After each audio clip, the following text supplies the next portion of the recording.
And we're back for 2005 in this retrospective. Had to take a quick interlude there for another project. However, 2005, let's set the scene.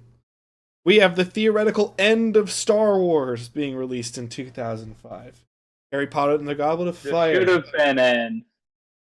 Yeah, probably. I mean, I think the sequels are a great idea. I just think the sequel trilogy was executed so poorly. But that's a whole nother episode that we will get into, because trust me, we have plenty of Star Wars coming your way. But Harry Potter and the Goblet of Fire, War of the Worlds, Chronicles of Narnia. Hey, are we seeing a trend with some franchise films here coming out? Yeah. I mean, Chronicles of Narnia, also known as hey, Harry Potter's real hot. Lord of the Rings just got done and it was epic. We need our own fantasy franchise based off a book here. Yeah, I was about to say, everyone looking for their own Harry Potter. And don't you worry, because the next year we'll talk about another one too. But then you also have the beginning of Christopher Nolan's Batman trilogy with Batman Begins. We're getting even more comic book stuff with the Fantastic Four being released. Plus, you're having some pretty cultural touchstone comedies such as The 40-Year-Old Virgin being released, as is Wedding Crashers, in 2005. So that's kind of the year of film as is. I don't have a ton of changes to Oscars, but let's hear our nominees and go from there. Okay, so Best Picture actual nominees. The winner is Crash. Insert eye roll. Brokeback Mountain, Capote, Good Night and Good Luck, and Munich. Best Director is Ang Lee for Brokeback Mountain. Actor, Philip Seymour Hoffman for Capote. Actress, Reese Witherspoon for Walk the Line. Supporting actor, George Clooney for Syriana. And supporting actress, Rachel Weisz for The Constant Gardener. This feels like a real stereotypical Oscars year, where people don't agree and don't like it. I would say is one of the most underwhelming years of all Oscar years. And I don't just mean that in terms of like the winners, I mean that in terms of all the movies. Yeah, I mean, that's pretty fair. Now, technical categories, other things. Give me the winner for art direction. Art direction, Memoirs of a Geisha. I think that's very worthy of that.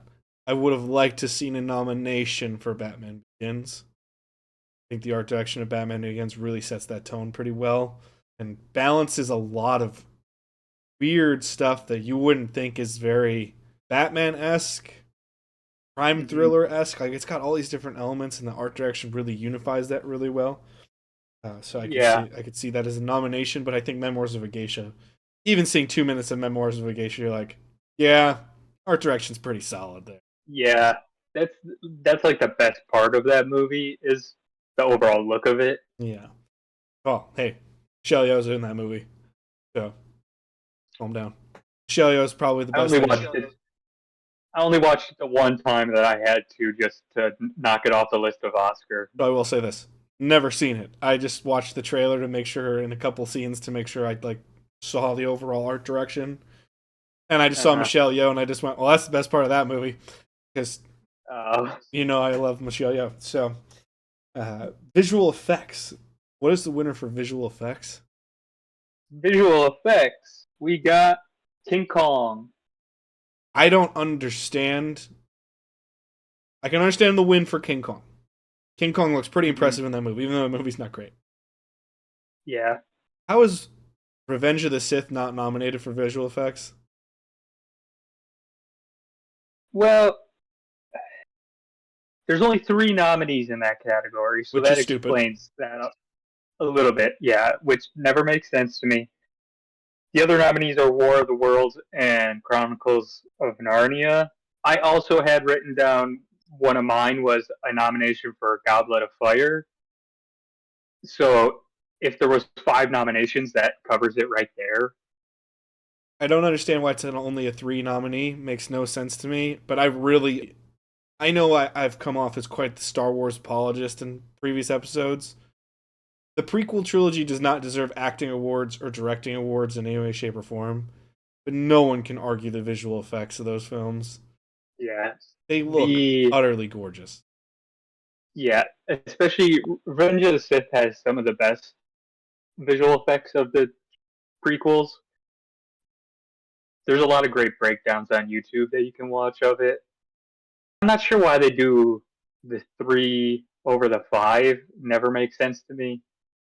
When you Just can do 5, why not just do it? it just seems arbitrary. Again, it seems like the arbitrary. It is completely It arbitrary. seems like the arbitrary bullshit. An animated film, Wallace and Gromit wins. I admittedly Yep, have never seen that Wallace and Gromit. Of all the clips of it's Wallace pretty and, good. of all the clips of Wallace and Gromit, I've never been wowed. It's just not my cup of tea. Yeah, me either. However, after just watching it, how in the fuck does Howl's Moving Castle not win? That is legitimately one of the most beautiful films I've ever watched. Just visually, beautiful. Miyazaki has this weird thing where like he almost always gets nominated, but like very rarely does he get enough steam to actually get the win. Spirited Away was like You're saying he doesn't politic his way into a win like fucking Miramax every 12 seconds to their movies? no, but like, Spirited Away was like unquestionably going to win because it's like a masterpiece, and everyone knew it's a masterpiece. And then last year, The Boy and the Heron won, which was actually kind of a surprise because I was thinking it was going to be Spider Verse, Sure. the sequel. So I think that was only his second win. He always gets nominated, but I think that was only his second win. So Fucking yeah, ridiculous. I yeah the other nominee in that category is Corpse Bride, Which which is awesome. eh, eh. I think that, well, too, the visual style of Corpse Bride is super unique and interesting. Oh, I'd agree with that, sure. And I think it actually is quite a solid film. So I fucking love that movie. It's great. So I do have another I one. wasn't crazy about it. Original score. Not only do I. Could you please go over the nominees here, friend? Yep. So Brokeback Mountain wins. The other nominees are The Constant Gardener, Memoirs of a Geisha, Munich, and Pride and Prejudice. So you've double nominations for John Williams there for Munich and Memoirs of a Geisha. I'm never going to fight a John Williams nomination. Never my problem. John Williams is the greatest of all time. All hail. How in the flying fuck is Batman Begins not nominated in that category for an original score? I'm gonna say I'm perfectly fine with that. Okay. Only because, well, okay, I I actually really like The Constant Gardener as a movie, but I couldn't tell you anything about the score. But I would 100% every single day of the year tell you that Pride and Prejudice is one of the best scores of the past of this century. Like Really? unquestionably, I think it's one of the best scores. It's amazing. Huh. Interesting. Also, it's going to be a running theme here. You'll see. I just don't understand how uh, Vespertilio, which is the actual name of the score to Batman Begins, like the main one that everyone knows from Batman Begins. How in the fuck is that at least not nominated? Come on. Not let's not. Is it still Hans Zimmer? It's James Newton Howard and Hans Zimmer, where it flips in the Dark Knight. Oh, okay. The Dark Knight, Hans Zimmer is far more for the forward presence of it, not James Newton Yeah. Howard. Which, trust me, we'll be talking about this again in a couple years. So, Yeah. Was that your last technical? last technical, I have no beef with any of the other categories because, frankly, I don't know any of the other categories, and I knew you could talk Okay. about Crash. So, Yeah. So okay. First off, I gotta say, Crash is I mean, it's been said. It's like literally one of the worst Oscar winners. Like any list you'll see that ranks Oscar winners, Crash is going to be in the bottom 10, no matter what. Any list. Usually it's in the bottom 5. Sometimes it's the very bottom. I would put it in, yeah, right around bottom 5, bottom 7. It's just so like ham-headed, and it's obvious. Really, is the word I'd say for it. It seems revolutionary at the time, but really, when you look back on it, it's just like, yeah, we get it. Racism is bad. It's obvious. It's kind of like Who would have when thought? Green Book won.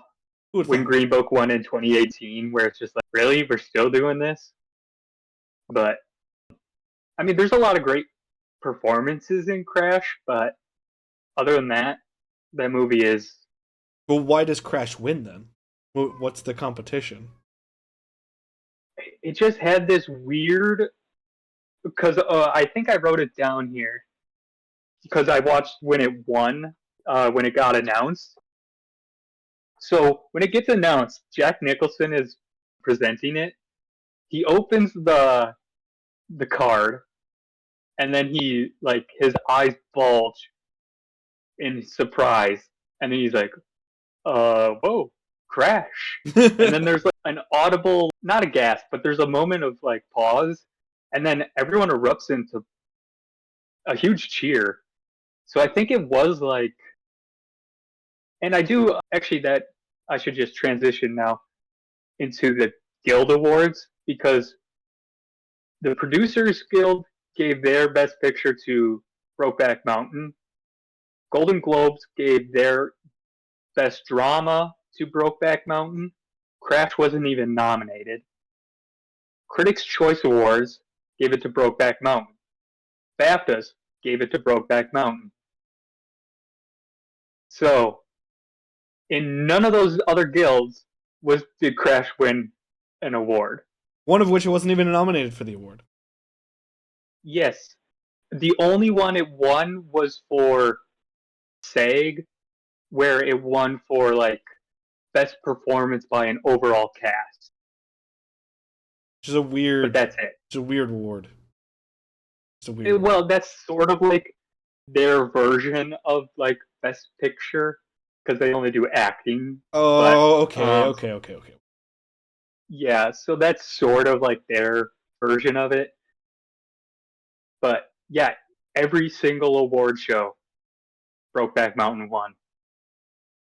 The only one that it wasn't eligible for was Golden Globes comedy/musical, which was given to Walk the Line.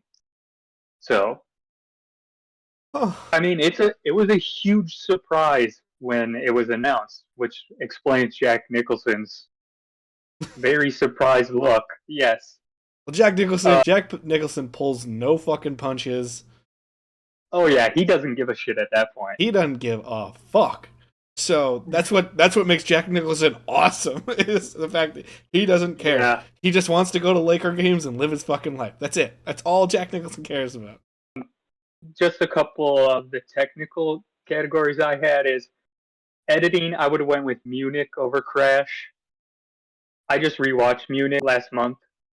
That movie is like so underrated, and some of the editing choices in it.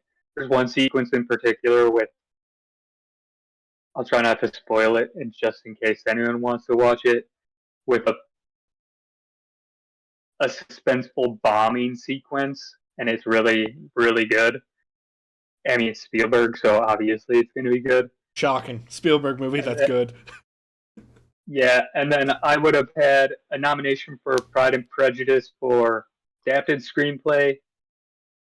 Original screenplay, I would have went with Good Night and Good Luck over Crash. And then cinematography, I would have went Brokeback Mountain over Memoirs of a Geisha. And then I would have liked to see a nomination for Pride and Prejudice as well. Interesting. Cinematography Have you seen? in Memoirs of a Geisha, even in It's 3 good. minutes of film, is fucking great. No, it's a gorgeous movie. Have you seen Brokeback Mountain? Arts. Oh, I think that movie is one of the. If I was to rank like all the like best cinematography like nominations, it'd probably be in my. I would guess in like the top 20 of that decade. Impressive. I think most people would probably put it up there. Okay. It's like just like gorgeous, like epic landscape shots, Yes, I do know like that. beautiful, I know a lot of yeah, landscape shots. like beautiful Montana landscapes. So it's like, yeah, it's always gonna look gorgeous. Also, it's Ang Lee. His cinematography always looks good. Yeah. So jumping into the acting categories, do you have any changes? Zero. I don't know enough about half these movies to even. I know a lot about the Okay. movies, but I've never really watched any of these. So I'm assuming the only one you've seen is Walk the Line. You'd be correct. Well, name the other ones just in Okay. case. Brokeback Mountain for directing. Capote, Philip Seymour Hoffman, Syriana, and The Constant Gardener. Nope. Walk the Line is the only one Tell I've the seen. truth, Syriana, I couldn't tell you a single thing about that movie. It's like I've been like, that Men in Black clicker thing. That's like, I couldn't tell you a single thing about that The only movie. thing I could tell you about Syriana is that George Clooney's in it. That's it. Yep, like I know I've seen it, and that's it. And So I probably should rewatch he it. has a beard in that movie, correct? Yes, That's the only thing I because could have it's told like you. George Clooney with a beard. I think it's like I want to say it's like something to do with like Middle East wars or something. Yeah. That's all I can tell you. Like I don't remember. For some reason, George Clooney just never is like all that memorable to me. I don't know why. George Clooney's got this weird vibe where you're like, that's a movie star. And then Mm-hmm. the vast majority of people can't tell you, outside of the Oceans franchise, can't really tell you a single movie he's done. Now, one of his movies is one of my favorites that will always end up in a top 100 list for me, which is Up in the Air. I adore Up in the Air. I think Up in the Air is Oh a yeah, tremendous film. But other than that, I can't really tell you another movie that I'm like, yeah, George Clooney, yeah. I'm just kind of like, all right. Most of the time, it was just a I'm, calling card. Don't need to watch this.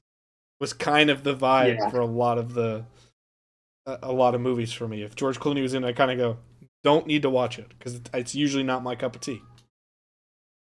yeah.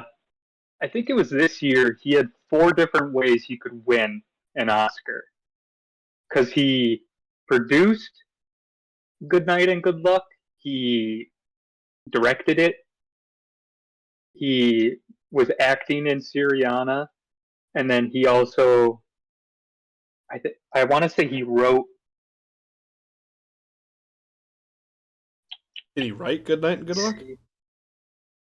Yep, he was a co-writer on Good Night and Good Luck. So he had 4 different ways of winning. So he did win, at least one of them. Yeah, he had a shot, and he had that shot. Yep. Yeah, I don't really have any beef with anything. This is another grouping of movies that I'm not talking about the quality of the film. Just don't have a lot of appeal for a lot of them. Just Yeah. the thing is this is I think this is another classic example of why the Oscars struggle sometimes. This year especially. It's just a collection of movies.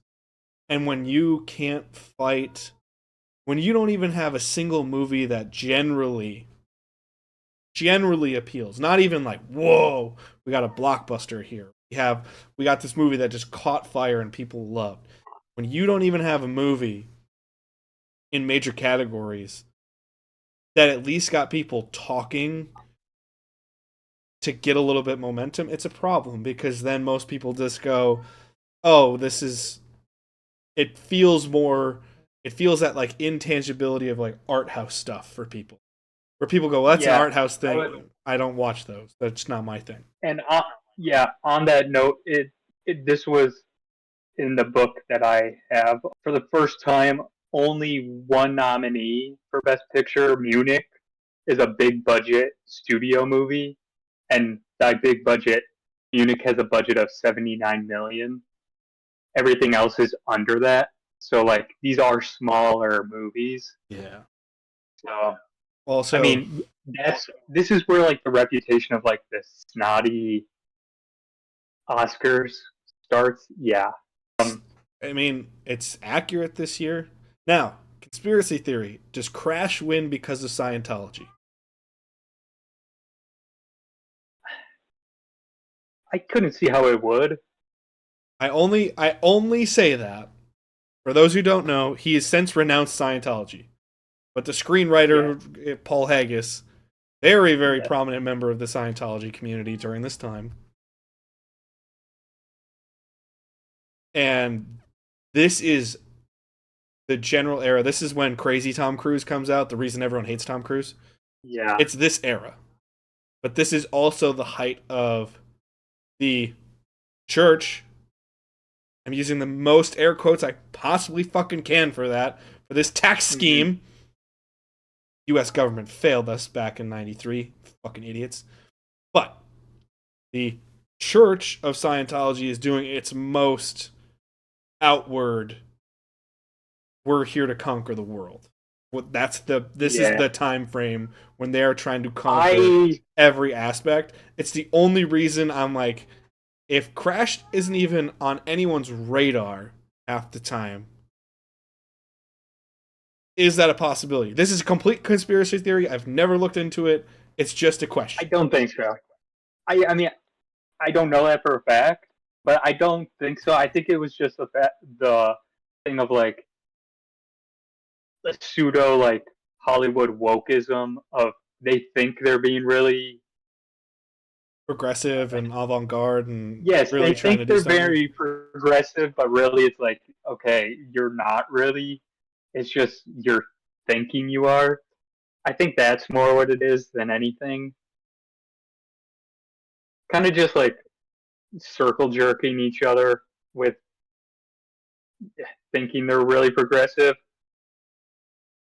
Yeah. So, but to get back to it, I only had one change. Instead of George Clooney, I would have picked Jake Gyllenhaal for Brokeback Mountain for supporting actor. And then just a quick shout out to I would have liked to see a nomination for Joe Wright for Pride and Prejudice. Big Pride and Prejudice fan over there. Damn.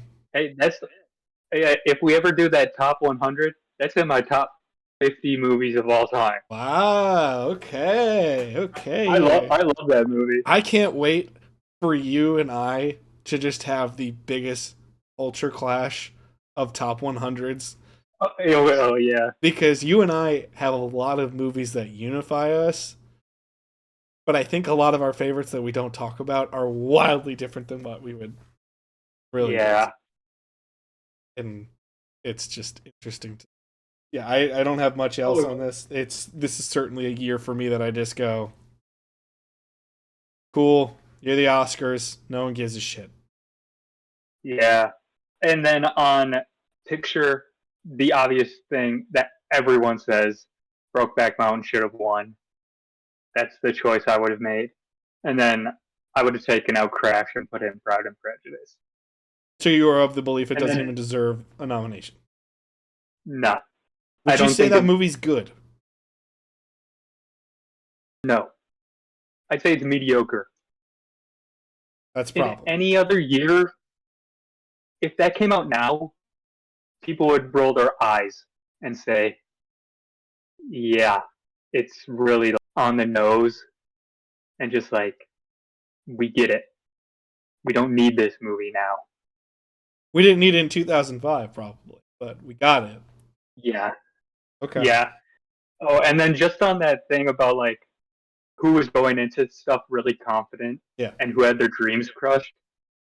I have a feeling that Paul Giamatti probably did because the best supporting actor race, George Clooney won the Golden Globe, but Paul Giamatti won the SAG Award and the Critics' Choice Award. So I have a feeling he was probably pretty confident going into the Oscars. So, and he was nominated for Cinderella Man. Yeah. So he probably was a little upset when he didn't win. And then he had to do the...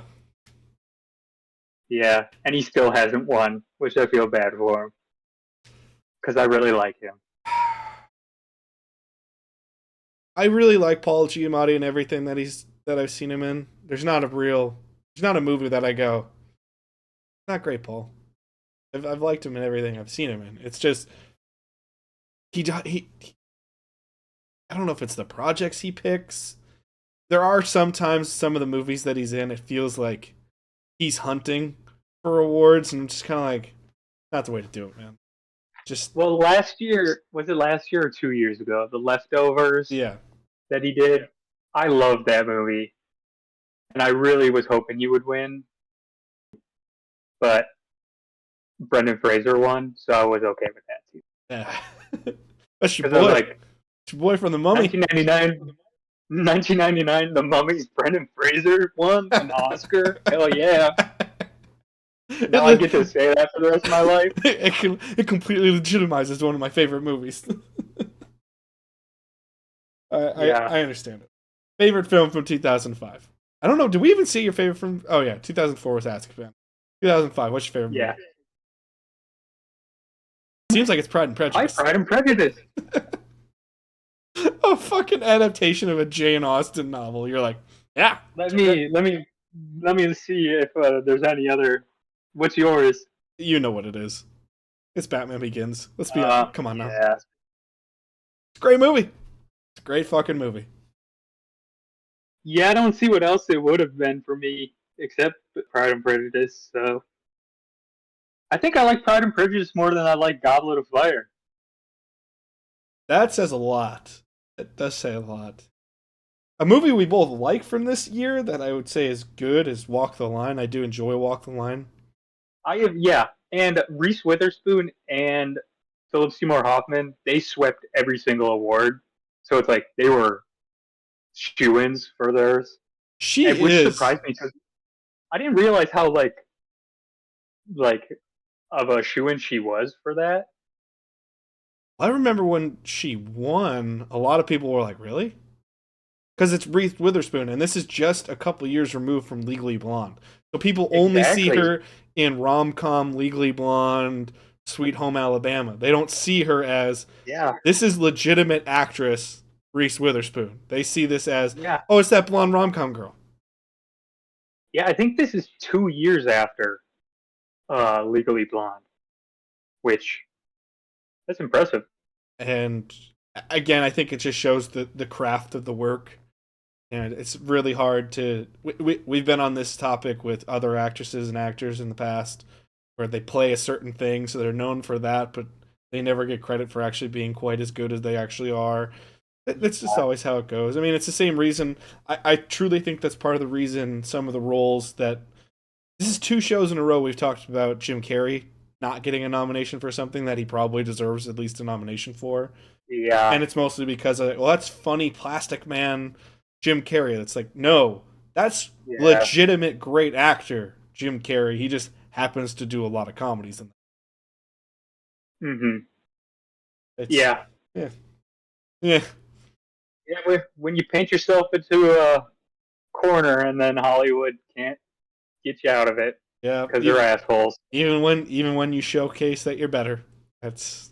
Yeah.